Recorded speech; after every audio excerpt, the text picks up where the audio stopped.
Olá, eu sou o escritor Wisner Fraga e este é o canal Acontece nos Livros. Seja bem-vindo.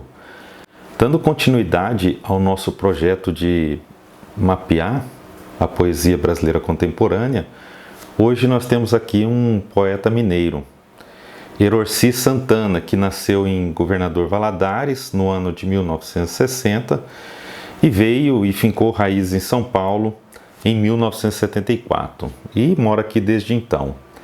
É mestre em letras pela Universidade Federal de São Paulo, a Unifesp, foi diretor, secretário-geral e editor do jornal O Escritor, lá na União Brasileira de Escritores do Estado de São Paulo, e foi membro da comissão julgadora do Mapa Cultural Paulista, que é um programa da Secretaria de Cultura aqui do Estado de São Paulo.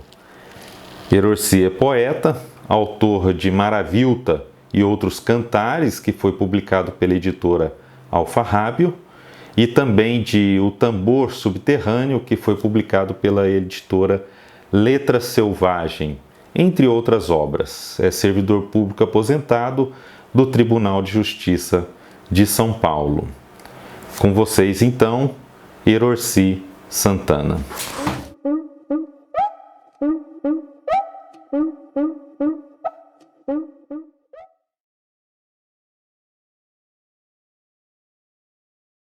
Quero dizer no início desta fala que não acredito mais em criação individual na República das Ideias, que é como chamou Cavafis o país dos poetas. Essa descrença na importância do indivíduo e a consequente ascensão de determinada coletividade funda-se na convicção de que as criações literárias formam um patrimônio artístico comum de domínio dos poetas. Ao lado desse sentimento de universalidade, existe o de fraterna pertença comunitária e intemporal. Há uma dupla vantagem nesse pensamento. Por um lado, o orgulho de integrar uma parcela da humanidade refinada pela elevação do espírito, acima das misérias da sobrevivência imediata e do cálculo utilitarista. Por outro, a anulação do egoísmo e daquilo que chamo desespero da insuficiência criadora. Isto porque, quando leio um bom poema, conto, romance ou novela, reconheço-o como se o tivesse escrito, como se fosse meu. Assim, desde Safo de Lesbos e Arquíloco de Paros, poetas gregos antigos, já na contramão do que tinham de aviltantes ou enganadores os preceitos civilizatórios, o que cada um de nós fez ou pode fazer é agregar volume e qualidade a esse monumento comum, o grande poema da humanidade, isto é, a literatura. Por isso, ao falar dos poemas e dos poetas, falo de mim. Ao falar de mim, estou falando de todos eles, porque sem eles não seria possível escrever o que escrevo. Entretanto, e paradoxalmente, esse monumento artístico literário só se constrói com o gênio artístico, isto é, a daquele que, dotado de uma labareda de fogo, cuja origem desconhecemos, mas que é sem dúvida uma mistura de desavença com a natureza e de ousadia para tentar dirigir a sua marcha, aceita um repto, um desafio marcado por diversos e excelentes paradigmas. O gênio do poeta avulta mesmo num tempo que as conquistas no território da arte se cristalizavam, o período clássico, e por isso todos os poetas eram compelidos a produzir com as ferramentas e os temas reputados prestigiosos e comuns da oficina da palavra. Creio que a modernidade, ao abolir as formas preestabelecidas em nome da liberdade absoluta de criar, passou a identificar o gênio pela novidade de suas ferramentas e temas e, consequentemente, de suas novas formas de expressão, por uma obsessão que podemos resumir de modo aberto e um tanto abstrato como sua poética. Se pensamos naquela afirmação do poeta Manuel Bandeira, em nome de uma poesia epifânica, não faço poesia quando quero, mas quando ela, a poesia quer, concluímos talvez pela impossibilidade de qualquer projeto programático literário. Afinal, o poeta seria uma espécie de cavalo no qual baixa o orixá da poesia. Contudo, e preservada a avassaladora beleza dessa imagem, ainda que não se admita uma prévia autodeterminação ou plano de produção da poesia, o poeta necessita ao menos das linhas mestras de uma poética, que pode ser mais ou menos acentuada, geralmente definidas pela recusa ao caminho trilhado, pela maneira como se abre um novo caminho e pelo jeito de nele caminhar. Assim, se tomamos como paradigma o poeta mato-grossense Manuel de Barros, identificamos desde logo sua obsessão pelas coisas ou seres reputados desimportantes, despiciendos, e seus lugares reduzidos axiologicamente pela cultura, mas sobrelevados por essa poética que se pretende uma, entre aspas, gramática expositiva do chão, como a parede em ruínas, ou os escombros, os monturos de escória, os seres que aí vivem em sua correlação com a sintaxe revezada, oblíqua ou tortuosa, às vezes escatológica, que aponta para o universalismo dos ciclos de vida, morte e renascimento. Essa poética, pois, pode ser traduzida como uma espécie de discurso de elevação ou elogio do irrisório. Outro paradigma de poética bem delineada é o de João Cabral de Melo Neto, com seu poema mineral, seco, implacável, como o chão agreste do qual ela nasce. Uma poética que, ao falar das coisas e seres, lembra às vezes um arranjo geométrico ou uma equação matemática. Eis aí dois poetas inventores dotados com a centelha do gênio, só para ilustrar.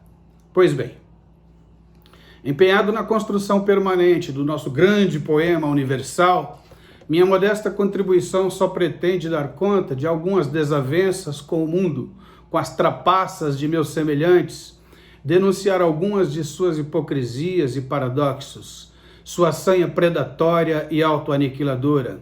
Minha poesia, ainda a serviço do homem, opera na via transversa de seu elogio, buscando demolir suas vicissitudes. Aprendi com Sartre que a literatura não pode ser apenas um objeto construído para fruição estética, que ela deve ser um espelho em que o leitor contemple sua face hedionda e se repense, se desconstrua moralmente, se necessário, se refaça em outras bases morais. Antes dele, aprendi com Baudelaire e Poe que a poesia precisa ressignificar, buscar seu encanto no extraordinário, mas também que a obra em si não pode revelar-se como palco de ensaio e experimento, pois o lugar dessa manobra necessária à criação, diga-se de passagem, ocupado demais pelos refugos ou cascas de serpentes, situa-se aquém do objeto artístico. Se é verdade que a arte se situa além dessa usina de experimentações verbais, do lixo desse território da festa da criação, além dos discursos formulados e sovados, também não pode ser apenas jogo de palavras, brinquedo de poetas, como querem alguns teóricos.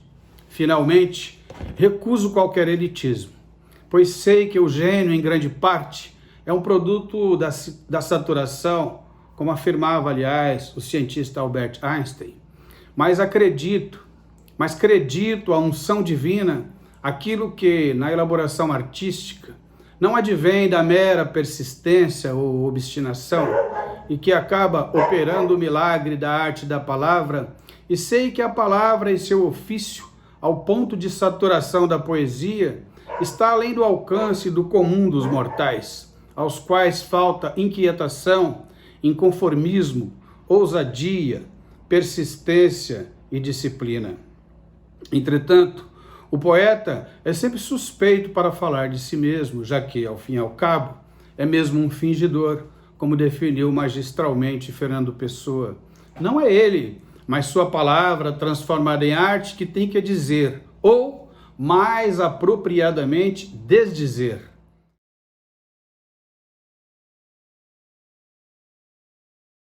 Meu nome é Eroci Santana.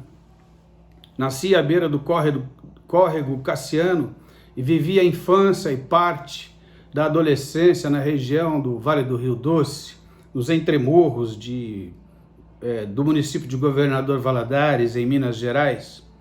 Fiz a vida, criei raízes e família em São Paulo, onde resido. Até onde pude ir até agora, sou mestre em letras e poeta, autor de 5 livros, entre os quais este último, O Tambor Subterrâneo. Editora Letra Selvagem. Deste livro, leio para você o poema A Palavra Imprestável. O ofício da palavra não é necessário, nem a palavra é boa, bela ou verdadeira, pois o que o homem mais quer e aprendeu melhor não é canto nem linguagem, é matar. Para o mistério de dizimar, não precisa o homem da palavra, só do engenho de seus neurônios enfermos para sempre e de alguns sinais solertes e silenciosos. Humanistas, o homem dela não carece para odiar a própria sombra, para baixar a fronte e chorar na orla do mar sujo ou sob o tronco morto e dilacerado, muito menos para fingir o amor em nome de seu gozo, pois isso só requer o escuro e a linguagem dos poros. A palavra não serve para assinar tratados de armistício, porque a guerra não cessou, não cessa, não cessará. E aquele que supor que vive em paz ou fiar-se na fortuna é um nécio. Não serve para narrar, pois que repete o mal contado da triste saga e dessa sorte retece a costura frouxa da velha história de amor e morte. E basta mirar o semblante de qualquer homem ou mulher para reconhecer o próprio tédio. E a memória não é seletiva, se a beleza que almejamos sois sempre ser a mesma, alta e fugaz e intangível, exceto para o coração.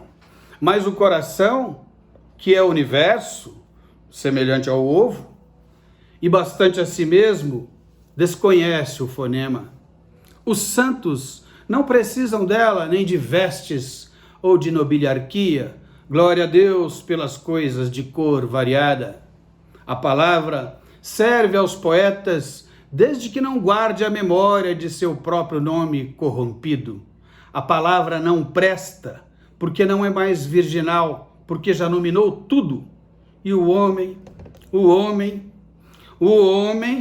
nunca sais adjetivado, é inútil, devoluto, saturado. Obrigado por me ouvir.